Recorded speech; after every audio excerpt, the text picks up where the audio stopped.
For that same reason, we will end Biden migrant crime. New category, it's a vicious crime. I told Dana White of UFC, I said, here's what we're going to do. You know, these are tough cookies coming into our country, coming with prisons and mental institutions. I said to Dana White, UFC, he's got a big fight going on right now. He's a good friend of mine. You know what he said the other day? They said, who's the toughest person you've ever met? He said, definitely Donald Trump. He said, Donald Trump. How about that? But I said, Dana, I have an idea for you to make a lot of money. You're going to go and start a new migrant fight league. Migrants, only migrants. And then at the end of the year, the champion migrant is going to fight your champion. And I hate to tell you, Dana, I think the migrant might win. That's how tough they are. This is not a normal situation. This is not, oh, isn't it wonderful, these wonderful people. These people are drug dealers, gang members, killers in so many different ways. No. And we probably have 18 million. We'll have 20 million by the time we get this guy out of there. But we got to get him out fast. We got even bigger problems. We got to get him out fast. The biggest problem is what he's saying to Russia, China, to Kim Jong-un, North Korea. What he's saying to these countries, they're laughing at us. They can't believe this has happened to America. On day one, I will seal the border, stop the invasion, and send Joe Biden's illegal aliens the hell back home. Day after day, week after week, Joe Biden is releasing illegal criminals into our communities to rape, pillage, plunder, and to kill. And by the way, here's the only thing. He doesn't even have a clue, in my opinion.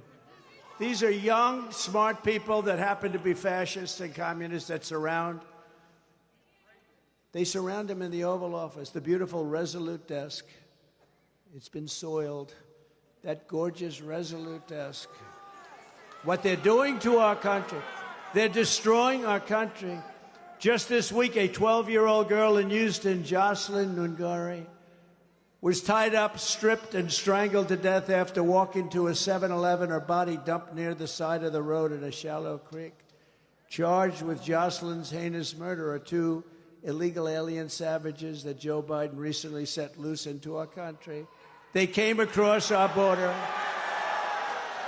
claiming they feared for their lives in Venezuela. They feared for their lives in Venezuela. You know, in Venezuela, crime is down 72%. Because they've taken their criminals, their drug dealers, and most of the people in their jails, and they've brought them to the United States of America.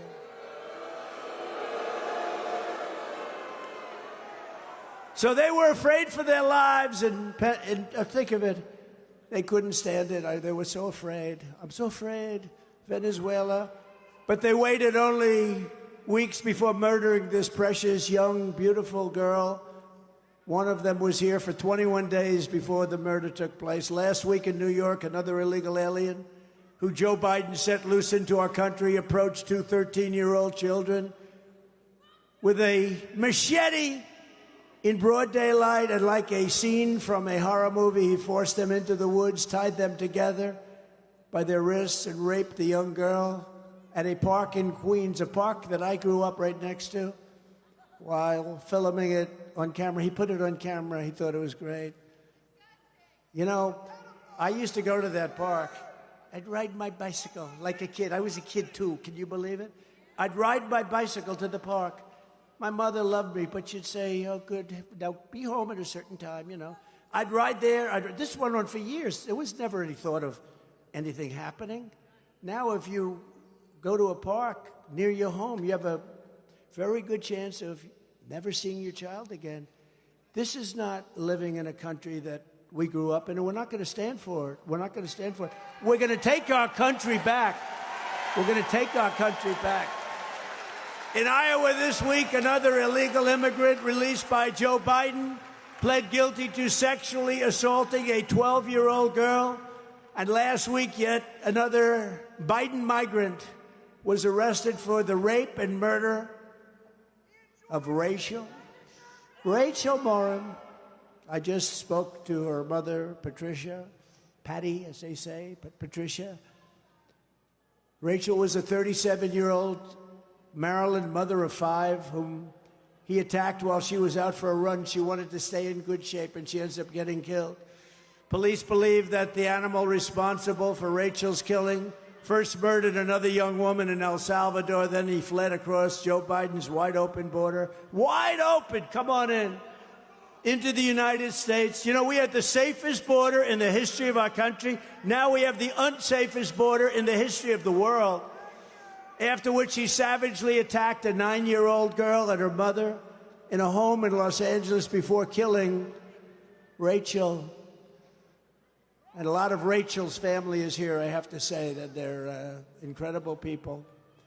And we're deeply grateful for the brother and sister of Rachel, Michael Morin, Aaron Morin Lehman. Would you stand up, please? Please, wherever you may be.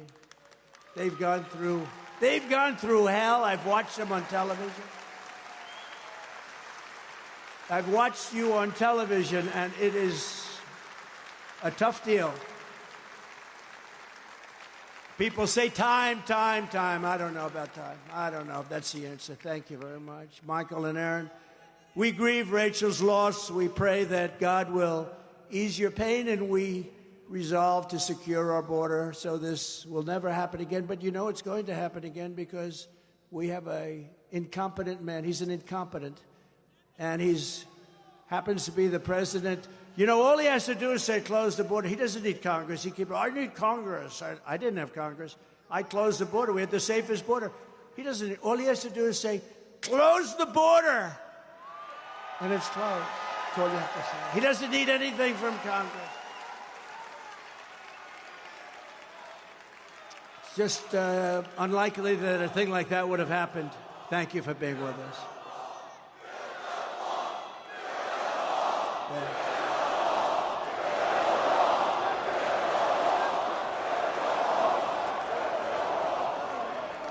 That's when it first, we built hundreds of miles of wall. We got Mexico to give us thousands and thousands of soldiers. And we had a great border even while we were building it. And then we were going to add 200 miles of wall. And we had a rigged election take place. And what happened is when I left, all hell broke loose. And they didn't want to finish the wall. They didn't want to put up the additional wall we built.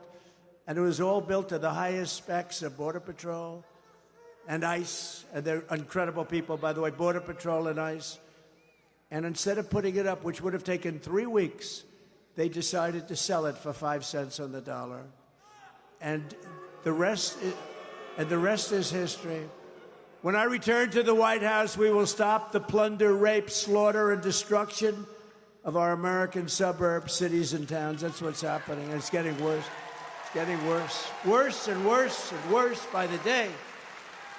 We will shut down deadly sanctuary cities. I will shift massive portions of federal law enforcement to immigration enforcement.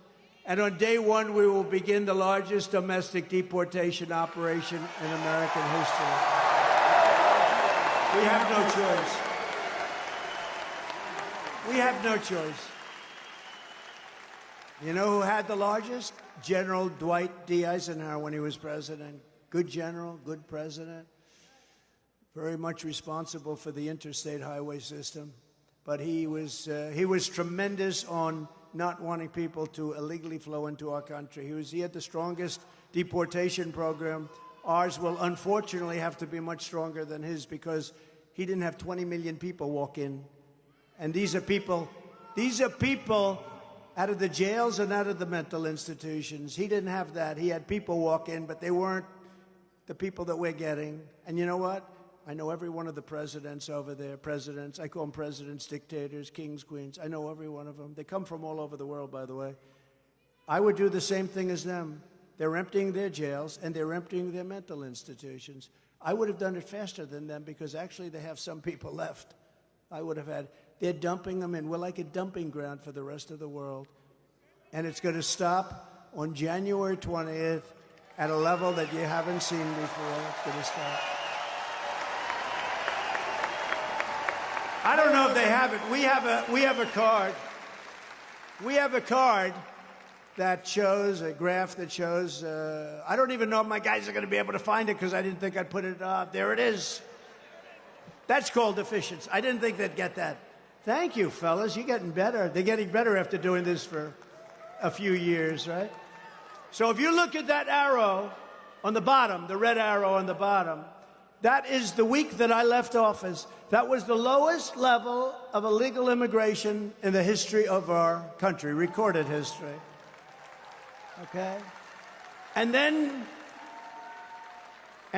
Crooked Joe Biden came to office. Crooked as a $3 bill. I used to say $2 bill, but they make $2 bills, right?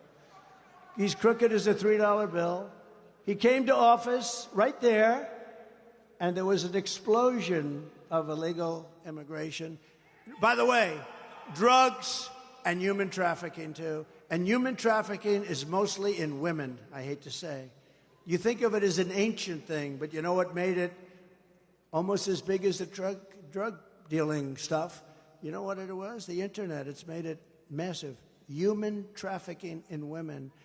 And there's more of it going on right now than any time in the history of the world. And it's taken place during this horrible, pathetic president's time in office. So there it is. And that's done by the Border Patrol. That's not even done by Trump. That looks like it's done by Trump, right? That's done by the Border Patrol.